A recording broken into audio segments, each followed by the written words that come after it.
Hi guys, it's Shipbase here, and in this video we'll be going through the good and the bad of MSC Preziosa. So this is basically my review. We did a 2-night sailing on MSC Preziosa from Southampton to Hamburg. So we're going to go through all the things that I think are good and bad about the ship. And we're going to start off with embarkation. Embarkation was amazing, one of the best I've ever had in Southampton. We literally walked from ship to shore in 20 minutes, so that is really good. And disembarkation was good as well. Never really liked to do it anyway. So the first good thing about the ship is the atrium. This is the first place that you will see when walking on the ship, and it is really elegant, like what most MSC ships are like. You have lots of seating around the place. You've got these Swarovski crystal staircases, which are very MSC signature like. And the top level, they have a coffee shop where you can sit down and get served coffee. My girlfriend really liked the coffee from this place, and this is the only place they can do iced coffee as well. So a really nice atrium and lots of good things on the different levels, and they also have live music on in the evening. So a really nice central area of the ship. My second one is the cabin. Now, with it being an older ship, I didn't know what to expect with the cabin. We didn't really watch many videos, but it was really spacious. Lots and lots of storage, which was really good. We didn't really need lots of storage for a 2-night cruise, but if we did decide to come on again and do a longer cruise, we knew that there was the storage. You had lots of wardrobe space, you had lots of hanging, like drawers, cubby holes. It was just a really well designed cabin, and we really enjoyed it. This was a internal Bella experience.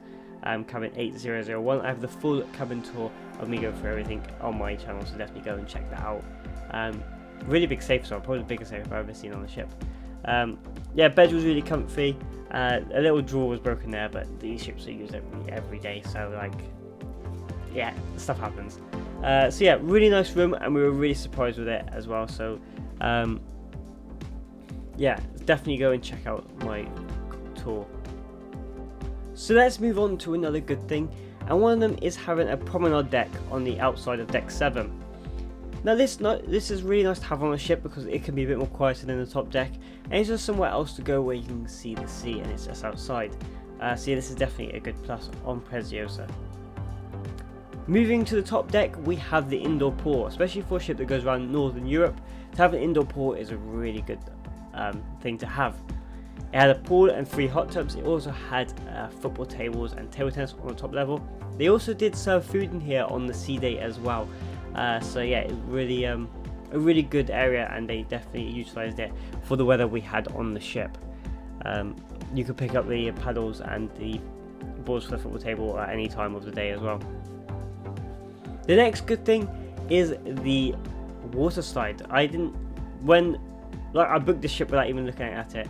And then once I saw it had a water slide, I was very surprised for a ship this age has a water slide, and it was a good water slide as well. I've been looking after being like Icon of the Seas and stuff, just to have like the best water park at the sea. But this would definitely give one of them for running for their money, isn't the best in the world. It also has this just next to the water park next to the water slide as well, which is a water park for kids, which is again for a ship this size is a very good thing to have. It doesn't have a sports court, which is a bit weird. And one of the last good things is that it had lots of seating around the whole ship. It had so many different bars. This is Safari Lounge, which they use for lots of different things, from bingo to just open board games, and the bar was always open in there, so you could always get a drink. And then you've got seating on the bottom level of the atrium.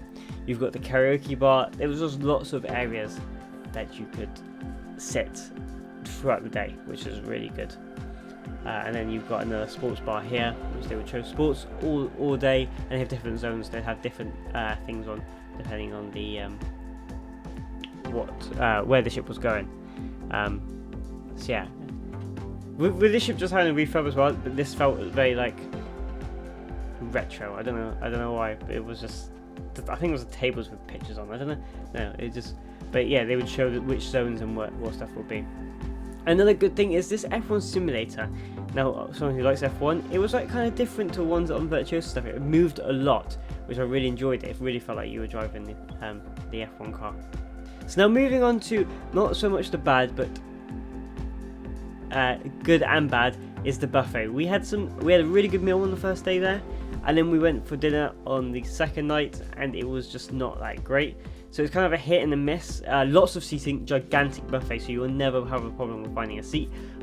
But the food maybe was a hit and miss depending on what night that you're going on. Like I said, we had a really nice meal and we had a really average meal. I wouldn't say it was horrible, but it wasn't as good as other things. Now the bad one is none of the hot tubs are warm. None of them. They are literally lukewarm. Any of them that you see, we literally went in almost every single one, and none of them were warm. I don't know if that's just a problem with the ship or it's just they don't decide to turn them up. Just a bit of a weird one. Second one is this is a bit of a so there's casino smoking, but they have a massive staircase into it, so it also affects the bar upstairs, which is piano bar, which looks a really nice bar, but we literally couldn't go in it because it just is open air, and it's just this is the piano bar, and it just affects the whole level, and even you can smell it onto the staircase as well. For people who don't smoke or are asthmatic, this is just a bar to avoid on the ship. Now the bowling isn't so much a bad one. It's like a miniature bowling. It's a kind of a weird one. I've never seen it before apart from this ship. It's £7 per person. We swiped our card thinking that I'm showing this so I can explain the story. So it was it's located in the sports bar. So you swipe your card, it's £7. Then it says like add people, but then you have to keep swiping your card. But then once the timer was out, you can't add anyone else. Someone told us with like 5 seconds to go that you have to swipe it again. But to be honest, once we actually used it, it was really fun. But yeah, it's like a miniature bowling. It's not like full size like on the other Virtuosa and stuff like that. So yeah, it's quite different. So that's just the good and bad of Preziosa. If you have any comments about Preziosa or any questions or your experience on board MSC Preziosa, I'd be more than happy to hear them and hear what you guys think about MSC Preziosa. For me, for £91, you can't go wrong. Literally, you pay for what you get, and £91 was an absolute steal. So I would be more than happy to sail again on MSC Preziosa for that price. It was such a good deal, and we really enjoyed our 2-night cruise on MSC Preziosa. Thank you so much for watching. It's been Shipface here. If you'd like to see, please press the like button and subscribe to the channel. It's very much appreciated, and it really does help me out. Thank you for watching. It's been Shipface here, and I'll see you guys in the next video.